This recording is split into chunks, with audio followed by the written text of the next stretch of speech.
1,000 కోట్లు భూమికి పెట్టి ఎవరైనా ఎక్కడైనా ఒక బిజినెస్ ని స్టార్ట్ చేయటం మీరు చూసారా? ఇది ఫీజిబుల్లేనా? దాన్ని ఎలా చేస్తున్నారు? ఇంకొకటండి, కాపులొప్పాడలో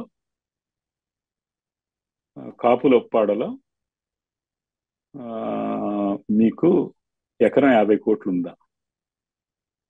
వెళ్ళి ఎవరన్నా ఐడెంటిఫై చేయొచ్చు. Okay, number 1. మాకు 99 సెంట్లకు భూమి ఇవ్వలేదు.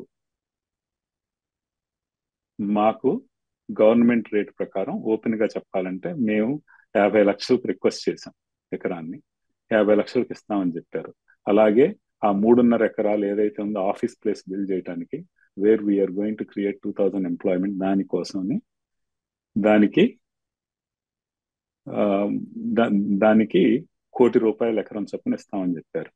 అక్కడ మరి టీసీఎస్ కి 99 సెంట్స్ కి ఇచ్చారు. మరి అక్కడ కన్ఫ్యూజన్ ఏంటో తెలియదు. అదొకటి బ్యాడ్ రైట్ పాయింట్ కాదు. నెంబర్ 1. నెంబర్ 2, డేటా సెంటర్ కి 60 horizontal hyper scale data centres కి ఇంకా 50 ఎకరాలు కూడా తక్కువే. 150, మీరు ఎక్కడ చూస్తే 150 నుంచి 200 ఎకరాలు, 100 ఎకరాలు కూడా ఇచ్చేస్తా ఉంటారు. ఎందుకంటే ఎంత స్పేస్ లో అది కడితే దాని ఆపరేషన్ కాస్ట్ అంత తగ్గుద్ది, ఆపెక్స్. అందుకని మేము మోర్ రిక్వెస్ట్ చేసినా మాకు తగ్గించి ఇచ్చారు. ఇవన్నీ తెలియకుండా, ఎటువంటి ఫ్యాక్ట్స్ చెక్స్ చేసుకోకుండా ఇలాగా దుష్ప్రచారం చేయటం ఈ స్టేట్కి మంచిది కాదు.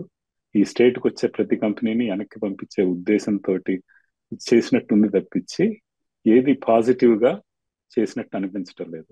ఎవరికైనా ఏదైనా క్వశ్చన్స్ ఉంటే పిలిచి, ఎవరైతే అక్కడ ఉన్నారో దాన్ని, ఒకళ్ళేమో దానికి వెబ్సైట్ లేదని అది తెలుసుకోకుండా ఇంకోళ్ళని ఈమెయిల్ పంపిస్తే, ఇవన్నీ దీస్ ఆర్ నాట్ ఫ్యాక్ట్స్.